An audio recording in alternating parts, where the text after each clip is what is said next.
Assalamualaikum warahmatullahi wabarakatuh, Buya. Izin bertanya, Buya.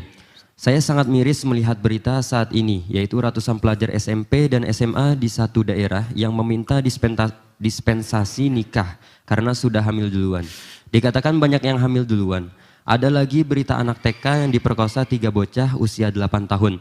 Kenapa semakin kesini semakin mengerikan saja berita-berita di internet. Dan mereka semua masih anak-anak. Saya sebagai orang tua jadi serba takut. Mau nyekolahin di pesantren banyak berita tentang pencabulan. Di luar juga pergaulan dan media sosial tak kalah mengerikan. Saya harus bagaimana, Buya? Terima kasih. Wassalamualaikum warahmatullahi wabarakatuh. Baik, Masya Allah. Pertama jawabannya bagi orang tua semua harus sadar tentang bahaya ini. Kalau Anda sadar, sesuai dengan kekuatan kesadaran Anda akan bahaya ini, maka Anda akan pandai mencari solusinya. Waspada. Tapi kalau Anda tidak sadar akan bahaya ini, akan cuek tiba-tiba menemukan bencana pada anaknya. Waktu yang lalu di Jawa Timur, di mana itu ada satu orang bertanya yang dia punya tugas bagian RIS apa itu, menceritakan bahasanya, Buya, di kabupaten ini, di bulan ini, di tahun ini telah terlahir 64 anak tanpa bapak. Allah, itu yang hamil dan melahirkan. Yang berzina dan tidak hamil berapa banyak lagi? Kemarin kita di Malang atau di mana lupa, itu ada bahasa satu kabupaten 140 atau 60 itu adalah hamil, melahirkan. Jadi ada anak lahir tidak ada ayahnya. Solusinya apa? Solusinya menutup aib, solusinya membesarkan mental mereka agar tidak menjadi orang putus asa, jadi pelacur dan seterusnya. Itu kan kami sampaikan, jangan sampai dihujat terus orang-orang semacam itu.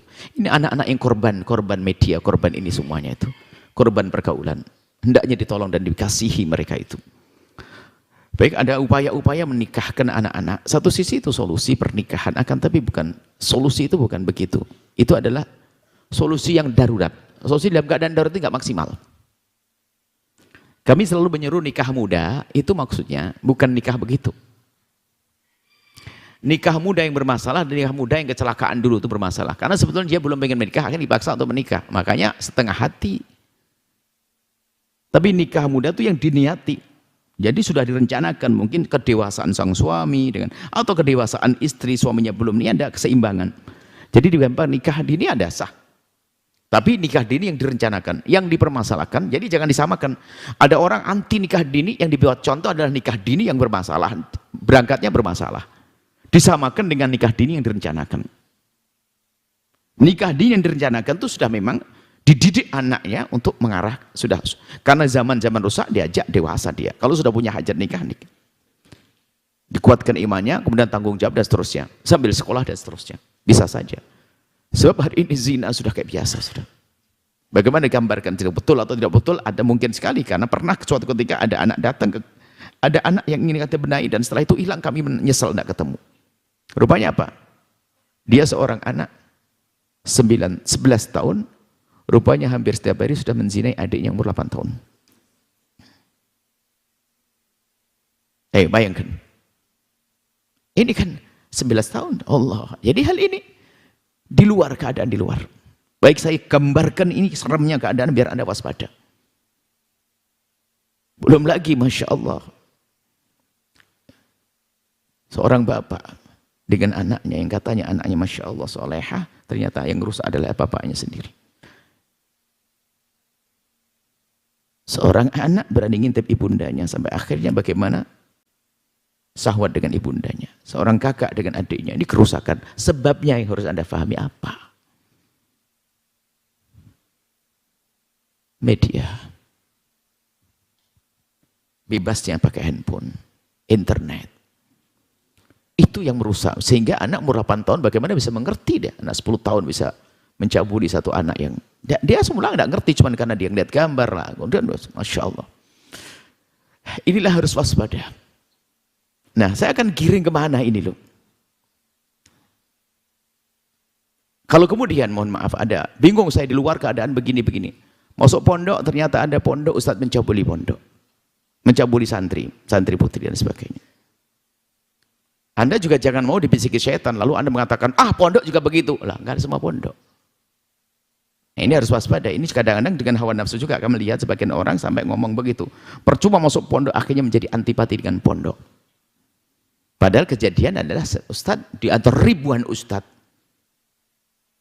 yang kalaupun ada, kalaupun benar, belum lagi kalau itu adalah fitnah, karena antara bisa jadi fitnah yang dihembuskan untuk menghancurkan, karena hari ini juga ala hasadaka hasadul ma juga bisa jadi antara fitnah itu mudah sekali. Fitnah itu sebagian orang itu begini loh ya, menyebarkan fitnah biarpun tidak terbukti bagi dia sudah cukup untuk mengurangi kecintaan orang, karena saya tidak senang. Saya bisa saja menyebarkan untuk niat jelek, yang penting orang berkurang kepercayaan pada dia. Enggak penting sukses enggak sukses. Yang penting saya fitnah dia begini, selesai. Fitnah dia ngambil duit pondok, selesai. Sebesar ekspor. Paling enggak orang sudah ragu, biarpun setelah itu enggak terbukti, enggak ada masalah. Yang penting orang sudah cukup ragu, karena memang hati busuk. Maka Anda jangan kemakan itu antara permusuhan-permusuhan bisa jadi. Apalagi nisbat ke pondok, memang pernah ada misalnya ada pondok ternyata terbukti dia bukan ustadz yang sesungguhnya, hanya naudzubillah. Lah Anda pilih dong yang di situ diterapkan peraturan-peraturan dan sebagainya. Kalau ustadz ngerti halal, pintu halal sangat mudah kok. Pernikahan bisa dihadirkan kapan saja. Tapi kalau sudah sampai melakukan keharaman itu kan bahaya sekali, zina. Bahkan mungkin hampir bisa kita katakan kalau ustadz itu benar ya susah melakukan itu. Kan ada pintu halal dengan menikah misalnya. Nah, maksud kami apa? Jangan sampai dengan adanya kejadian ustadz yang seperti itu lalu menjadi antipati kepada pondok. Bahkan sekarang akan kami kembalikan bahwasanya hari ini adalah tempat yang paling tepat adalah pondok pesantren. Karena apa? Kalau Anda di rumah melarang Anda megang HP, handphone sehari saja kayaknya perang dengan anak Anda. Tapi kalau di pondok sudah menjadi peraturan. Di rumah Anda akan batasi Anda nonton televisi atau internet gulet dengan anak. Tapi kalau sudah anak Anda di pondok pesantren tidak akan melakukan itu semuanya. Lalu ngapain di pondok pesantren? Anak Anda dengan Allah dan Rasulnya, baca Al-Quran dan seterusnya. Bahkan di hari ini solusi paling tepat adalah pondok pesantren. Kalau ada pondok pesantren yang ternyata begitu, ya yang kita tuju juga yang tidak seperti itu dong. Yang ditegakkan rambu-rambu dan sebagainya. Tapi juga kami tetap menghimbau jangan gampang percaya kalau ada berita-berita itu. Pokoknya gini loh, kalau ada berita ketidakbaikan tentang pondok, tentang kebaikan itu, agar tidak, gini loh. Pertama kalau kita mendengar saudara kita, seorang muslim mukmin melakukan ketidakbaikan itu yang harus kita hidupkan hati kita. Kita sedih dulu, kita doakan, selesai. Jangan itu nge-share dan sebagainya. Ikut nge-share kadang-kadang kita. Bener belum bener sudah ikut meramaikan. Masya Allah. Kalau bener pun kejadian itu nggak boleh kita share begitu, takut menambahkan kebencian orang. Kalau tidak benar dosa kita gede. Lalu apa yang kita lakukan? Waspada saja untuk diri kita sendiri. Selesai. Jangan gampang ke bawah fitnah itu. Bisa mungkin berwaktu yang lalu ada kejadian Ustadz sampai anak beranak pinak gitu kan, sampai anak itu kan sampai masya Allah, dan dengan bukti-buktinya seperti itu. Itu pun kita harus sedih, kita doakan, biarpun harus dihukum sesuai dengan kesalahannya, ya sah-sah saja. Cuman yang kami maksud kadang gampang menerima berita yang kita belum tahu benar tidaknya, bisa jadi memang ada sebagian orang kerjaan begitu. Termasuk mohon maaf saya tidak hanya urusan ustadz, urusan pakar-pakar politik, saya jangan gampang dengar berita negatif deh. Mungkin ada calon apa, presiden enggak calon Anda mendengar berita negatif, jangan dengar, jangan senang Anda mendengar berita negatif itu. Karena kebiasaan kita mengintip sisi negatif itu akan menjadikan Anda terlatih ngintip negatifnya orang. Ingat. Contoh kami ada calon apa? Calon bupati kayak. Kalau saya tidak senang cukup saya menyebarkan begini. Bupati itu adalah calon bupati ini yang ini pernah punya pengalaman bahasanya dia pernah kerja di perusahaan ini sampai perusahaan bangkrut dan ternyata terbukti bahasanya dia adalah telah mengambil sebagian ininya. Setelah itu saya menghilang, ini disebar biarpun nanti terbukti, oh ternyata dia tidak nakal. Itu tapi saya sudah cukup merusak nama, tapi Allah Maha lihat, Allah akan menghukum Anda. Makanya jangan niat busuk untuk menghancurkan orang. Selesai, jangan punya niat busuk menghancurkan orang. Allah Maha tahu ya, terlintas biarpun halus karena kepandaian Anda, saking lihainya Anda. Pengen menjatuhkan calon bupati itu, lihainya Anda dengan bahasa menyanjung. Dia sebenarnya ini adalah baik. Karena Anda pinternya iblis kan bahaya banget. Wah kan dia adalah sebenarnya orang yang sangat ini. Di ujungnya hanya sayang. Dia ada sedikit permasalahan, semoga segera terselesaikan. Dia kurang amanat waktu dia ngurus masjid dulu tuh. Kecil di ujungnya, tapi habis semuanya. Karena pinter dia ngerusak orang. Tapi Allah Maha tahu.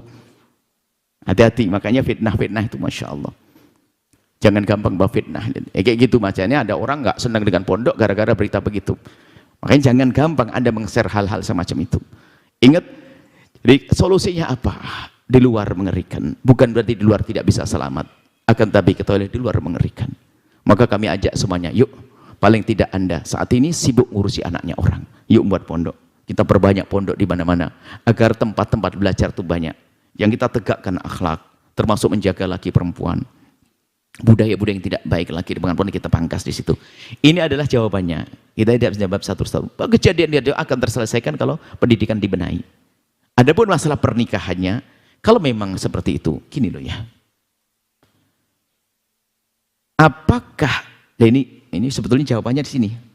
Apakah anak perempuan yang sudah keburu hamil harus dinikahkan dengan laki-laki menghamilinya? Ini kan kebodohan di masyarakat juga. Apakah anak yang sudah dihamili oleh temannya itu langsung dinikahkan dengan dia? Ini menjadi sebab kehancuran nanti. Laki-lakinya tidak baik mau dipaksain. Laki-lakinya tak tahu menghamili 4 orang, 5 orang. Lu mau apa yuk? Jadi kepada siapapun yang punya musibah anak gadis yang tiba-tiba hamil duluan, jangan serta-merta dinikahkan dengan yang menghamilinya dengan bahasa klasik yang salah. Kau yang berbuat, kau yang bertanggung jawab. Ini adalah masalah berat. Dia nggak bener, kenapa? Dia keceneng aja. Wah memang suruh nikahi. Dari dulu saya kejar, memang saya hamili biar saya hamil dulu biar saya boleh diterima. Kemarin saya ngelamar nggak diterima, tak hamili dulu. Ya kan jahat dia. Masa mau dinikahkan? Tolong para orang tua. Jangan serta-merta Anda menikahkan. Jadi saya tidak tahu berita itu yang terjadi.